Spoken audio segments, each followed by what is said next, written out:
Hello मेरे प्यारे दोस्तों, कैसे हैं आप सभी। मैं आप सभी का स्वागत करती हूं अपने गुरुजी के चैनल एसपीजा पे। और आज हम लोग करने वाले हैं प्रश्नावली 10.3 के 1 नंबर से क्वेश्चन को समझेंगे और इसे अच्छे तरीके से समझने का प्रयास करेंगे। तो आप लोगों को स्क्रीन बोर्ड पे क्वेश्चन दिखाई पड़ रहा होगा। आप लोग 1 नंबर क्वेश्चन को देखिए। तो 1 नंबर क्वेश्चन कह रहा है कि निर्देशानुसार रिक्त स्थान की पूर्ति कीजिए। तो उसमें क्रयमूल्य दिया हुआ है, विक्रयमूल्य दिया हुआ है, लाभ या हानि रुपयों में दिया हुआ है, लाभ या हानि प्रतिशत में क्रयमूल्य दिया हुआ है, विक्रयमूल्य दिया हुआ है और लाभ या हानि रुपयों में और लाभ या हानि प्रतिशत में हमें निकालना है। तो चलिए, पहला क्वेश्चन बना हुआ है जिसमें कि क्रयमूल्य 420 रुपया है, विक्रयमूल्य 450 रुपया है, लाभ या हानि इसमें लाभ हो रखा है कितना 30 रुपया और इसको प्रतिशत में निकाला है तो 7.1/7% इसका प्रतिशत में लाभ निकला है। और हमें दूसरा नंबर क्वेश्चन, तीसरा और चौथा सॉल्व करना है। तो चलिए हम लोग दूसरा नंबर से क्वेश्चन को समझते हैं और इसे अच्छे तरीके से समझने का प्रयास करते हैं। दूसरा नंबर क्वेश्चन है, क्रयमूल्य कितना है 700 रुपया। अब चलिए 1 सेकेंड, हाँ अब यहाँ से करते क्रयमूल्य कितना है 700 रुपया। क्रयमूल्य 700 रुपया, विक्रयमूल्य इसमें कितना दिया हुआ है तो 679 रुपया और इसमें लाभ रुपयों में लाभ या हानि जो होगा पहले वो देखेंगे, लाभ हो रहा है या हानि हो रहा है और उसके बाद रुपयों में लाभ या हानि निकालेंगे और उसके बाद प्रतिशत में निकालेंगे। तो चलिए सबसे पहले हम यहाँ से देख लेते हैं कि लाभ हुआ है कि हानि हुआ है। तो आप लोगों का क्रयमूल्य जो है वो 700 रुपया है और विक्रयमूल्य जो है 679 रुपया है। तो यहाँ पे आप लोग देख रहे होंगे कि विक्रयमूल्य आपका छोटा है और क्रयमूल्य आपका बड़ा है। तो जब क्रयमूल्य यहाँ पे बड़ा है इसका मतलब हुआ कि हम लोगों को इसमें हानि हुआ है। क्या हुआ है? हानि हुआ है। तो चलिए इसमें हानि निकाल लेंगे हम लोग। और मैंने आप लोगों को पार्ट 1 में सारे सूत्र बता दिया है, तो आप लोग अगर नहीं देखे हैं तो एक बार ज़रूर से देख लीजिए। यहाँ से हानि कैसे निकालेंगे हम लोग, क्रयमूल्य माइनस विक्रयमूल्य 700 माइनस 679, फिर यहाँ से ये रुपयों में है, ये घटेगा तो 1 और यहाँ से ये क्या निकल के आ जाएगा 2 और यहाँ से 21 रुपया। क्या निकल के आ गया दोस्तों? 21 रुपया। ये 21 रुपया जो है वही इसमें यहाँ पे क्या है, हानि निकला है हम लोगों का रुपयों में। तो अब यहाँ से हम लोग हानि प्रतिशत भी निकालेंगे। क्या निकालेंगे? हानि प्रतिशत। हानि प्रतिशत का सूत्र होता है हानि गुना 100 क्रयमूल्य। तो क्रयमूल्य क्या है 700 रुपया, यहाँ से 2 0 से 2 0 कटेगा, 7 से 7 3 21, यानी हानि प्रतिशत कितना निकल के आ गया दोस्तों 3%। हानि प्रतिशत कितना है 3% और हानि रुपयों में कितना है 21 रुपया। आशा करती हूँ दोस्तों कि आप लोगों को इसमें कहीं से कोई दिक्कत या समस्या नहीं हुआ होगा, बहुत अच्छे तरीके से समझ में आ गया होगा। अब हम लोग क्वेश्चन नंबर 3 से समझेंगे और उसे भी समझने का प्रयास करेंगे। तो क्वेश्चन नंबर 3 देखिए, इसमें क्रयमूल्य दिया हुआ है 300 रुपया। क्रयमूल्य कितना दिया हुआ है 300 रुपया और विक्रयमूल्य दिया हुआ है 324 रुपया। विक्रयमूल्य कितना दिया हुआ है 324 रुपया। तो इसमें जब हम लोग देखेंगे तो हम लोगों को लाभ हुआ है क्योंकि क्रयमूल्य इसमें बड़ा है, विक्रयमूल्य इसमें बड़ा है, क्रयमूल्य इसमें छोटा है। क्रयमूल्य है 300 रुपया और विक्रयमूल्य है 324 रुपया। तो यहाँ से लाभ निकल के क्या आ जाएगा, तो विक्रयमूल्य में से क्रयमूल्य को हम लोग माइनस कर देंगे तो हम लोगों को लाभ निकल के आ जाएगा कितना रुपया, तो 24 रुपया। और ये दोनों रुपया में है, यहाँ पे कोष्ट करके लिख देंगे तो और अच्छा रहेगा।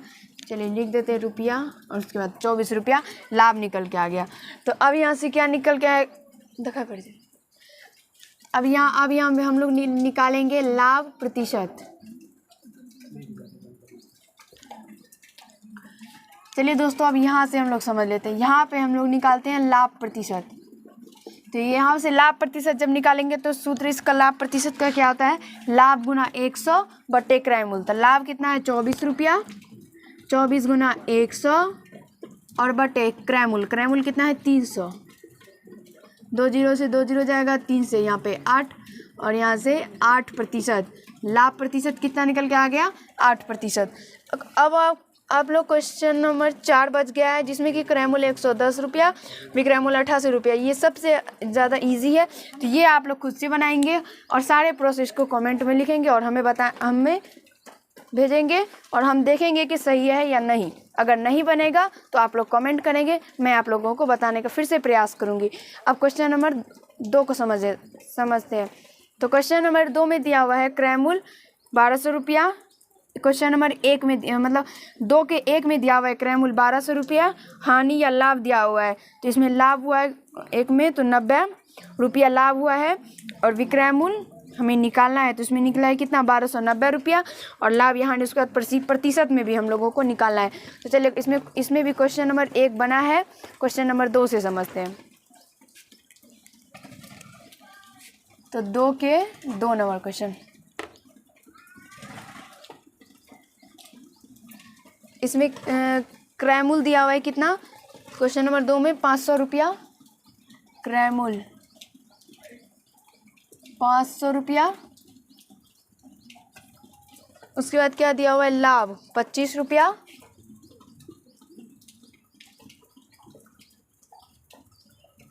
लाभ दिया हुआ है 25 रुपया, क्रय मूल्य दिया हुआ है और लाभ दिया हुआ है 25 रुपये। अब हम लोगों को विक्रय मूल्य निकालना है। तो यहाँ से विक्रय मूल्य निकालेंगे तो क्या निकल के आएगा, यहाँ से विक्रय मूल्य निकालेंगे तो विक्रय मूल्य निकालने का सूत्र मैंने आप लोगों को पार्ट 1 में बता दिया है, नहीं देखे हैं तो एक बार ज़रूर देख लीजिए। तो यहाँ से क्या हो जाएगा क्रय मूल्य और प्लस लाभ, क्रय मूल्य प्लस लाभ कीजिएगा तो आप लोगों को विक्रय मूल्य निकल के आ जाएगा। और यहाँ से ये क्या हो जाएगा 525 रुपया विक्रय मूल्य हो गया। अब क्या कह रहा है इसमें लाभ या हानि, यानी ये जो लाभ 25 रुपया क्वेश्चन में दिया हुआ है उसे हमें प्रतिशत में निकालना है। तो लाभ प्रतिशत यहाँ से निकाल लेंगे। लाभ प्रतिशत बराबर सूत्र क्या होता है, लाभ गुना 100 बटे क्रय मूल्य कितना दिया हुआ है 500 रुपया। तो यहाँ से 2 जीरो से 2 जीरो कटेगा और 5 से 25 कट जाएगा 5, तो 5% इसका लाभ प्रतिशत निकल के आ जाएगा। आशा करती हूँ दोस्तों कि आप लोगों को क्वेश्चन नंबर 2 का दूसरा समझ में आ गया होगा, बहुत अच्छे तरीके से, कहीं से कोई दिक्कत या समस्या नहीं हुआ होगा। अब क्वेश्चन नंबर 3 को समझते हैं। तो क्वेश्चन नंबर 3 में क्रय मूल्य दिया हुआ है क्या 630 रुपया, क्रय मूल्य दिया हुआ है 630 रुपया।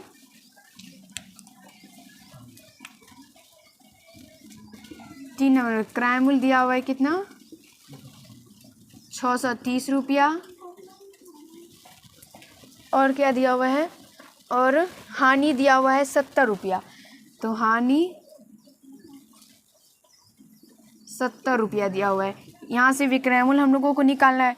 तो विक्रय मूल्य हम लोग कैसे निकालेंगे दोस्तों, तो मैंने इसका भी सूत्र आप लोगों को बता दिया कि जब हानि होगा तब विक्रय मूल्य बराबर क्या सूत्र होगा। तो यहाँ से चलिए हम लोग यहाँ पे निकाल लेते हैं विक्रय मूल्य। यहाँ से विक्रय मूल्य बराबर सूत्र हो जाएगा क्रय मूल्य माइनस हानि। तो क्रय मूल्य कितना है 630 रुपया और माइनस करेंगे 70 रुपया। तो यहाँ से क्या निकल के आ जाएगा 0 और यहाँ से 6 और यहाँ से 5, यानी 560 रुपया इसका विक्रय मूल्य निकल के आ जाएगा। 560 रुपया विक्रय मूल्य निकल के आ जाएगा दोस्तों। अब इसमें क्या कह रहा है कि हानि प्रतिशत निकालने के लिए, कह रहा है कि हानि प्रतिशत निकालने के लिए। तो चलिए यहाँ से समझते हैं हम लोग हानि प्रतिशत। तो हानि है 70 रुपया, 70 गुना 100 और बटे क्रय मूल्य कितना है 630 रुपया। ये 0 से 0 गया और 7 से यहाँ पे क्या कटेगा,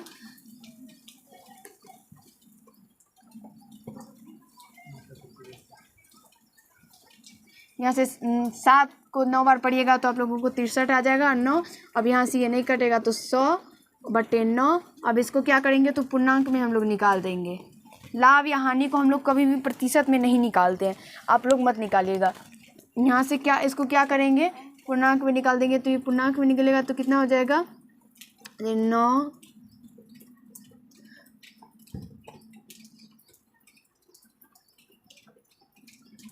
ये 11.1/9 इसका प्रतिशत में निकल के आ जाएगा। तो यहाँ भी प्रतिशत दे देना है, यहाँ भी प्रतिशत दे दीजिएगा, और यही इसका हानि प्रतिशत आंसर हो जाएगा। और ये विक्रय मूल्य बराबर 660 रुपया हो जाएगा। अब क्वेश्चन नंबर 2 में 4 बच गया, तो 4 आप लोग खुद से बनाने का प्रयास कीजिए और हमें आंसर कमेंट में लिखिए। अब क्वेश्चन नंबर 3 को समझते हैं। तो क्वेश्चन नंबर 3 में भी पहला बना हुआ है जिसमें कि विक्रय मूल्य दिया हुआ है और लाभ या हानि। तो यहाँ पे लाभ या हानि दिया है और क्रय मूल्य और लाभ या हानि प्रतिशत में हमें निकालना है। तो इसमें भी क्वेश्चन नंबर 2 से हम लोग समझेंगे और इसे अच्छी तरीके से समझने का प्रयास करेंगे। तो 3 का दूसरा समझते हैं हम लोग। तो इसमें क्या दिया हुआ है, तो विक्रय मूल्य दिया हुआ है 1400 रुपया, विक्रय मूल्य 1400 रुपया दिया हुआ है। और क्या दिया हुआ है, लाभ दिया हुआ है 280 रुपया। तो लाभ क्या लिख देंगे हम लोग, 280 रुपया। और निकालना क्या है, तो क्रय मूल्य निकालना है और जो लाभ दिया है उसको प्रतिशत में निकालना है। तो यहाँ से हम लोग क्रय मूल्य निकालेंगे। तो क्रय मूल्य बराबर सूत्र भी मैंने आप लोगों को पार्ट 1 में बता दिया है। अगर आप लोग नहीं देखे हैं तो एक बार ज़रूर से देख लीजिए। तो क्रय मूल्य बराबर सूत्र होता है विक्रय मूल्य माइनस लाभ। तो विक्रय मूल्य कितना दिया हुआ है, 1400 रुपया, और लाभ कितना दिया हुआ है, 280 रुपया। और यहाँ से इसको ये जब घट के आएगा तो क्या निकल के आएगा, 1120 रुपया निकल के आएगा। और ये क्रय मूल्य बराबर इसका आंसर हो जाएगा। अब हम यहाँ से निकालेंगे लाभ प्रतिशत निकालेंगे। तो लाभ प्रतिशत बराबर सूत्र होता है लाभ गुना 100 बटे जो क्रय मूल्य निकला है 1120। अब यहाँ से ये जीरो कटेगा और यहाँ से इसको 4 से काटते हैं तो 4 7 28 और यहाँ से ये 4 से कटेगा तो 4 दूनी 8, बट ये भी 28 हो गया। यहाँ से फिर से ये कट जाएगा तो क्या होगा, 7 चौके 28, ये 4 से कटेगा तो 25। तो यहाँ से लाभ प्रतिशत क्या निकल के आएगा, 25%। और लाभ प्रतिशत बराबर 25%, इसका आंसर निकल के आ जाएगा। आशा करती हूँ दोस्तों कि आप लोगों को क्वेश्चन नंबर 2 बहुत अच्छे तरीके से समझ में आ गया होगा और कहीं से कोई दिक्कत या समस्या नहीं हुआ होगा। तो अब 3 का तीसरा नंबर भी क्वेश्चन आप लोगों को मैं समझा देती हूँ। उसके बाद चौथा नंबर क्वेश्चन आप लोग खुद से बनाने का प्रयास कीजिए। और आशा है दोस्तों कि आप लोग 1 का दूसरा जो मैंने अभी आप लोगों को बताया वो आप लोग नोट कर लिए होंगे, इसलिए मैंने मिटा दिया है। अब चलिए क्वेश्चन नंबर 3 का तीसरा समझते हैं। तो तीसरा में विक्रय मूल्य दिया हुआ है कितना, विक्रय मूल्य दिया हुआ है 950 रुपया, 950 रुपया विक्रय मूल्य दिया हुआ है। हानि कितना दिया हुआ है, 50 रुपया, हानि 50 रुपया। यहाँ पे विक्रय मूल्य दिया हुआ है 950 रुपया, हानि दिया हुआ है 50 रुपया। तो यहाँ से हम लोग निकालेंगे क्रय मूल्य। तो क्रय मूल्य निकालेंगे तो सूत्र क्या लगाएंगे, चलिए आइए समझते हैं। तो यहाँ पे विक्रय मूल्य दिया हुआ है और हानि दिया हुआ है। तो यहाँ से क्रय मूल्य बराबर सूत्र हो जाएगा विक्रय मूल्य प्लस हानि। तो विक्रय मूल्य कितना है 950 रुपया और हानि कितना है 50 रुपया। ये निकल के आ जाएगा 0 और 9 1 10, 1000 रुपया। ये कितना निकल के आ जाएगा दोस्तों, 1000 रुपया इसका क्रय मूल्य निकल के आ जाएगा। अब यहाँ से क्या निकालना है हम लोगों को, तो प्रतिशत में भी कह रहा है कि हानि को निकालने के लिए जो हानि दिया हुआ है उसे प्रतिशत में निकालना है। तो हानि प्रतिशत यहाँ से निकलेगा तो क्या होगा, हानि गुना 100 और बटे क्रय मूल्य 1000 निकला है तो 1000, 2 0 2 0, 1 0 से 1 0 और यहाँ से 5%। हानि प्रतिशत बराबर क्या निकल के आ गया, 5%। यही इसका आंसर हो जाएगा। तो आशा करती हूँ दोस्तों कि आप लोगों को क्वेश्चन नंबर 1 2 3 बहुत अच्छे तरीके से समझ में आ गया होगा, कहीं से कोई दिक्कत या समस्या नहीं हुआ होगा। अगर आप लोगों को ये वीडियो अच्छा लगा तो जरूर वीडियो को लाइक कीजिएगा, कैसा लगा ये कॉमेंट कीजिएगा और अगर चैनल पर नए होंगे तो चैनल को जरूर से सब्सक्राइब कर लीजिएगा। धन्यवाद दोस्त। आज के पार्ट में हम लोग इतना ही करेंगे, अगले पार्ट में हम लोग क्वेश्चन नंबर 4 से समझेंगे। धन्यवाद।